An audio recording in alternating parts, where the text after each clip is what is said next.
कीर्तनाचे रंगी ज्ञानदीप लावू जगी, कीर्तनाच्या माध्यमातून भागवत धर्माची पताका संपूर्ण भारतभर पसरवणारे, तद्वतच ज्यांच्या पदस्पर्शाने आपली भूमी पावन झाली असे संत श्रेष्ठ नामदेव महाराज, जिच्या कुशीतून हिंदवी स्वराज्याचं देखणं स्वप्न निर्माण झालं, त्या राष्ट्रमाता राजमाता माझी जाऊ ज्या महापुरुषानं हे देखणं स्वप्न सत्यामध्ये उतरवलं, ते राजे शिवछत्रपती, ज्या वारसदारानं तेवढ्याच ताकदीनं हे देखणं स्वप्न स्वतःच्या खांद्यावर घेतलं वा पेललं, ते राजे शंभू छत्रपती.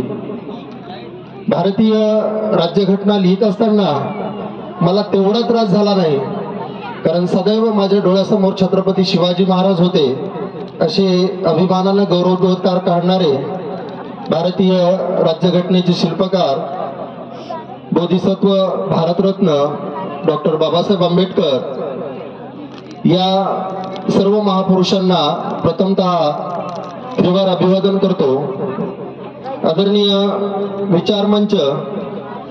विचारमंचावर आजच्या कार्यक्रमासाठी उपस्थित असलेले, जे की काहीच वेळापूर्वी या ठिकाणाहून निघून गेले व ज्यांच्याच कृपा आशीर्वादामुळे मला वाटतं हा कार्यक्रम या ठिकाणी होत आहे, असे हिंगोली विधानसभा मतदारसंघाचे सतत आणि सलग 3 वेळा आमदार राहिलेले आदरणीय भाऊरावजी पाटील गोरेगावकर, या संस्थेचं रोपटं असं म्हणण्यापेक्षा या मंदिराचा खरा पाया ज्यांनी या वाघजावळी गावामध्ये 2000 मध्ये घातलाय, असे या संस्थेचे अध्यक्ष आदरणीय दाजीबाजी पाटील गोरेगावकर व त्यांना तेवढ्याच प्रमाणामध्ये सहकार्य करणारे या संस्थेचे सचिव आदरणीय परमानंद गुरुजी व या विचार मंचावर उपस्थित असलेले सर्वच मान्यवर.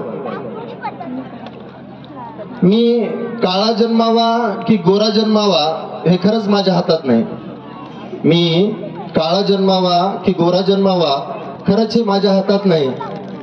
मी कोणाच्या पोटी जन्म घ्यावा ही खरं तर माझ्या हातामध्ये नाही. अहो एवढंच काय, माझ्या हातावरती नेमक्या तळहातावर रेषा कुणीकडे असाव्या हेही माझ्या हातात नाही. परंतु ज्या तळहाताच्या मागे एक पळदार किंवा ज्याला आपण पिळदार मनगट म्हणतो, त्या मनगटाच्या जोरावर मात्र तुम्ही जग पांढरकाम करू शकता. एवढी ताकद जर माझ्यामध्ये जर कोणी भरली असेल तर ते सर्वप्रथम म्हणजे या संत नामदेव माध्यमिक विद्यालयाचे सर्व शिक्षक वृंद यांच्या चरणी सर्वप्रथम शिरसाष्टांग दंडवत व आजच्या या अमृत महोत्सवी सोहळ्यासाठी जमलेल्या मागील 25 वर्षातील सर्व विद्यार्थी मित्र मैत्रिणी व या गावातील उपस्थित असलेले सर्व सुजाण नागरिक, खर तर सर्वप्रथम मी या कार्यक्रमाला जे आमंत्रित मान्यवर आहेत त्यांचा आभार मानतो, कारण ते जर वेळेवर आले असते तर माझी विद्यार्थ्यांना एवढं ऐकता नाही आलं असतं. हा विनोद म्हणून घ्या, काही घ्या, परंतु खरंच त्यांचे पहिल्यांदा मी आभार मानतो. दुसरी महत्वाची गोष्ट, मला माहित आहे T20 आणि IPL व रीलच्या जमान्यातले आपण सगळेजण आहोत. एवढ्या वेळ बऱ्याच जणाला तुम्ही झेलले, मलाही थोडंसं झेला. जास्त काही बोर करणार नाही. जे काही बोलणार आहे खरं बोलणार आहे आणि थोडंसं जमलंच तर बरं बोलणार आहे, कारण हल्ली खरं बोलणाऱ्यापेक्षा बरं बोलणारे लोक आवडतात. त्यामुळे थोडंसं बरंही बोलण्याचा ठिकाणी प्रयत्न करू. मी आज तायागत इतिहासामध्ये ऐकलं होतं, इतिहासामध्ये खूप वेळा एक ओळ ऐकली होती की ज्या ज्या वेळेस तुम्ही काहीतरी चांगलं काम करता त्या वेळेस लोक तुम्हाला वेड्यात काढतात. ज्या ज्या वेळेस तुम्ही काहीतरी चांगलं काम करता त्या वेळेस लोक तुम्हाला वेड्यात काढतात, परंतु हे वेडेच लोक इतिहास रचतात आणि नंतर मग आपल्यासारखे शहाणे त्याला वाचतात. या गोष्टीची खरी प्रतिकृती मला या ठिकाणी आज आल्याचा साक्षात अनुभव आलेला आहे. आता तुम्ही म्हणसाल कशा पद्धतीने आलेला आहे. खरं तर ज्यावेळेस 2000 मध्ये आदरणीय दाजीबा पाटील यांनी या संस्थेची उभारणी केली, त्यावेळेस मला तरी नाही वाटत पाटील तुम्हाला कोणीतरी चांगलं म्हणलं असेल. बऱ्याचशा लोकांनी वेगवेगळ्या त्या ठिकाणी प्रतिक्रिया दिल्या असतील की कशाला याच्या नांदी लागत असतील, याच्याऐवजी 2-4 एकर वावर घेतला असता जमलं नसतं का, असं केलं तर जमलं नसतं का. परंतु चांगल्या गोष्टीचे यश येण्यासाठी काही दिवस लोटावा लागत असतो आणि हा दिवस लोटण्याचं सामर्थ्य ज्या व्यक्तीमध्ये असतं तेच या यशाच्या शिखरापर्यंत कुठेतरी पोहोचत असतं. आता हा झाला पहिला मुद्दा. खरं तर ज्यावेळेस आपण मंदिराचं वर्णन करतो त्यावेळेस दोनच गोष्टीकडे बघत असतो, एक मंदिराचा पाया आणि दुसरी गोष्ट म्हणजे कळस. खरं तर या शाळा रूपी मंदिराचा पाया दाजीबा पाटलांनी घातला ही गोष्ट सर्वांनाच मान्य आहे आणि याचा कळस तांबिले सर झाले ही गोष्ट तितक्याच प्रकर्षानं मान्य आहे. परंतु मधातलं मंदिर सुद्धा महत्वाचं असतं, त्याच्यामधले झिजलेले गवंडी सुद्धा तितकेच महत्वाचं असतात. परंतु त्या गवंड्याचा कुठेतरी जास्त उल्लेख होत असताना आपल्याला कुठेही दिसत नाही आणि त्यांचाच उल्लेख कुठेतरी या ठिकाणी व्हावा म्हणून मी या ठिकाणी उभा आहे. मंडळी, खरं तर मी या ठिकाणी जर उभा आहे किंवा हे उभं राहण्याचं जर माझ्यामध्ये सर्वात महत्वाचं सामर्थ्य जर माझ्यामध्ये कुणी आणलं असेल तर त्याचे अनंत कोटी उपकार आदरणीय पी.बी. मोरे सरांना आहे.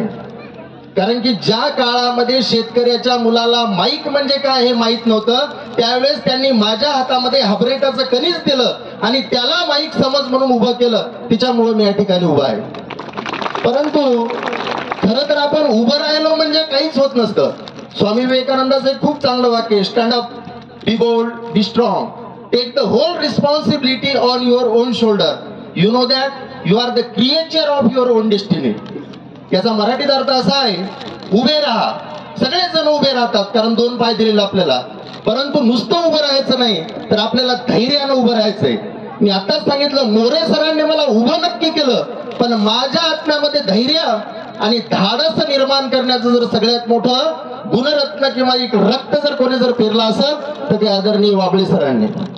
कारण डीएड झाल्याच्या नंतर ज्यावेळेस मी बेरोजगार म्हणून दारोदारी हिंडत होतो त्यावेळेस सन्मानानं पीएचडी सारख्या लोकांना डावलून माझ्यासारख्या एका डीएड झालेल्या मुलांना जर सन्मानानं 7 वर्ष हिंगोलीमध्ये जर भाकरी गुणामुळे मिळालेली असेल तर ते एकमेव उपकार माझ्या आईवडिलांनंतरच्या वाबळे सरांचे, त्याच्यामुळे त्यांचे उपकार मी कधीही जन्मभर विसरणार नाही.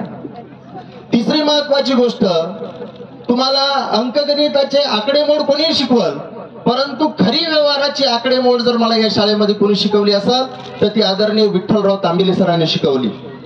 30-300 लोकचे पाढे सर्वांना पाठ असतात, परंतु व्यावहारिक जीवनामध्ये ज्यावेळेस त्याचा उपयोग करायची वेळ असते त्यावेळेस मात्र बोबडी वळलेली असते आणि ही बोबडी माझी जन्मभर न वळू देण्याचं काम त्यांनी केलं. दुर्दैव माझं की भूमिती या विषयाला आम्हाला शिक्षक नव्हते.